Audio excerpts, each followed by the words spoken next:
গাজল শহরে গাজল বিধানসভার বিজেপির বিধায়ক প্রার্থীর নতুন মুখ চেয়ে পোস্টার পড়ল গাজল ব্লকের একাধিক এলাকায়। পোস্টারের নিচে আবার লেখাও রয়েছে সৌজন্যে ভারতীয় জনতা পার্টি গাজল বিধানসভা। পোস্টার দেখে এলাকায় কৌতূহলী জনতাদের ভিড় জমছে। এর আগেও দুইবার সভা করে বিজেপির বর্তমান বিধায়ক চিন্ময় দেব বর্মনের বিরুদ্ধে সোচ্চার হয়েছিল বিজেপির একাংশ কর্মীরা। এবার চিন্ময় দেব বর্মনের নাম না করেও পরোক্ষভাবে তার বিরুদ্ধে পোস্টার পড়ল গাজল ব্লকের একাধিক এলাকায়। গাজল থানা সংলগ্ন এলাকায় থানা মোড়ে একটি বিশ্রামাগারে একটি পোস্টার লাগানো রয়েছে। পাশাপাশি আলামপুর এলাকায় সহ একাধিক এলাকায় একই রকমের পোস্টার দেখা গেছে। কে বা কারা লাগালো সেই বিষয়ে কেউ বলতে পারছে না। যদিও এলাকাবাসীরা দেখেছে, তাই তারা জানালো নতুন মুখ চেয়ে পোস্টার একাধিক এলাকায়। গাজল বিধানসভার বিজেপির বিধায়ক প্রার্থী নিয়ে বিজেপি বিধায়ক কাজে ব্যস্ত থাকায় তাকে ফোনে কথা বলা হয়েছিল। তিনি জানান, বিষয়টি আমি জানতে পেরেছি। সম্ভবত বিজেপি পার্টিকে কালিমালিপ্ত করার জন্যই তারা এই ধরনের কাজ করতে পারেন বলে অভিযোগ করেছেন তিনি। আগামী দিনে গাজল ব্লকে আবার পদ্মফুল ফুটবে। এ বিষয়ে তৃণমূলের গাজল লোকসভার রাজকুমার সরকারকে ফোন করা হলে তিনি জানিয়েছেন, সামনে নির্বাচন নিয়ে আমরা নানান কাজে ব্যস্ত রয়েছি। যদিও আমরা দলীয় নির্দেশ মেনে নির্বাচন নিয়ে লাগাতারভাবে একের পর এক কর্মসূচি গ্রহণ করে চলেছি।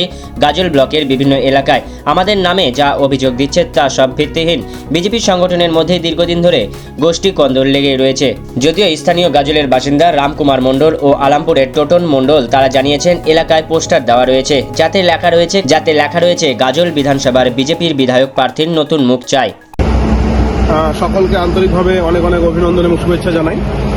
বিষয় হচ্ছে যে আমি সংবাদ মাধ্যমের বন্ধুদের দ্বারাই খবরটা পেলাম যে গাজলের বিভিন্ন জায়গায় নাকি এরকম পোস্টার পড়েছে যে ভারতীয় জনতা পার্টির প্রার্থী বদল চায়। এই কাজটা ভারতীয় জনতা পার্টির কোনো কর্মী প্রথমত করতেই পারে না, কারণ আমাদের কর্মীরা একটা নির্দিষ্ট আদর্শে বিশ্বাস করে এবং সেই আদর্শেই তারা রাজনীতিটা করে। কিন্তু হয়তো আমার সাথে আমার দলেরই কোনো মানুষের কোনো কারণে আর তাদের মনক্ষুণ্ণ হয়েছিল, যে কারণে তারা বিগত দিনে সংবাদ মাধ্যমের মধ্য দিয়ে নিজেদের ক্ষোভ প্রকাশ করেছিল। সেই ক্ষোভ প্রকাশটাকে কাজে লাগিয়ে বর্তমান শাসক দল তৃণমূল, যাদের মাটি নেই এই গাজল বিধানসভায়, তারা আর সেই ইস্যুটাকে ধরে নিয়ে গাজলের মানুষকে বিভ্রান্ত করছে। এবং দলীয়ভাবে এরকম কোনো নির্দেশ এখনো পর্যন্ত নেই যে প্রার্থী বদল বা অন্য কিছু। আগামী দিনে দল চিন্তাভাবনা করে আর ভারতীয় জনতা পার্টির প্রার্থী এখানে ঘোষণা করবে। কিন্তু শাসক দলের যে সমস্ত বন্ধুরা যারা নিজেদের মাটি খোঁজার জন্য এরকম জঘন্য চক্রান্ত করছে, আগামী দিনে তাদের যদি আমরা এটা প্রমাণ পাই, তাহলে তাদের দৃষ্টান্তমূলক শাস্তির আমি দাবি করি। এবং এই ধরনের কাজের সঙ্গে ভারতীয় জনতা পার্টির কোনো কর্মী কোনোভাবেই যুক্ত থাকতে পারে না বলে আমার ধারণা। দেখছি গাজল বিধানসভায় বিজেপি বিধায়ক প্রার্থী নতুন মুখ চাই। কি বলবেন? কি আর বলবো, আমরা কোথায় দেখলেন এটা? দেখলাম গাজল থানা মোড়ে। কি মনে হচ্ছে যে পোস্টার লাগিয়েছে নতুন মুখ চেয়ে? কোথা থেকে লাগিয়েছে বা কিছু বুঝতে পারছেন?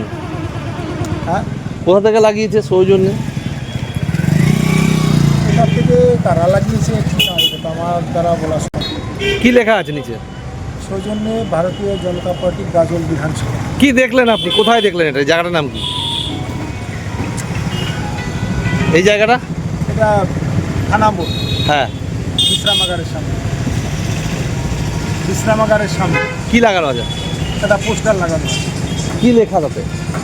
গাজল বিধানসভায় বিজেপির বিধায়ক প্রার্থী নতুন মুখ চাই। সৌজন্যে ভারতীয় জনতা পার্টি গাজল বিধানসভা। এটা কি মনে হচ্ছে যে বিজেপির আভ্যন্তরীণ কন্দল না অন্য কেউ লাগাতে পারে? আমার তো মনে হয় অন্যের কোনো ব্যাপার আছে, সুবিধার জন্য কেউ লাগিয়েছে? হয়তো কেউ লাগিয়ে। কি নাম আপনার? আমার নাম রামকুমার মণ্ডল। রামকুমার মণ্ডল। বিজেপির যিনি এমএলএ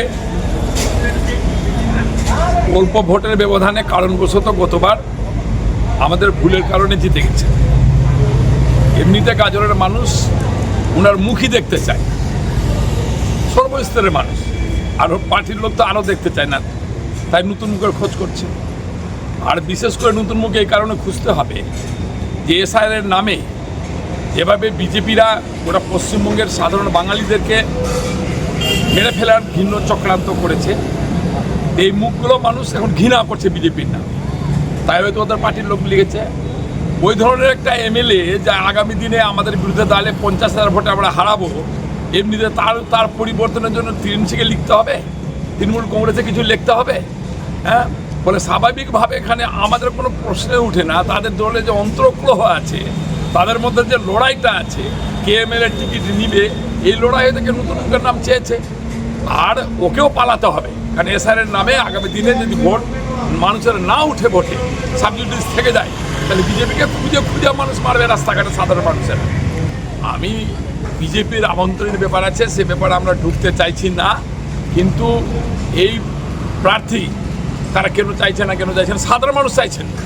এখন আমাদের এখানে কোনো ফ্যাক্টরি নয় যে বলছে তৃণমূল বলেছে, এইরকম একটা প্রার্থী যে প্রার্থীকে মানুষ গ্রহণযোগ্যই করছে না, সে মানুষ থেকে দূরে সরে গেছে, তার বিরুদ্ধে টিএমসি লিখতে হবে।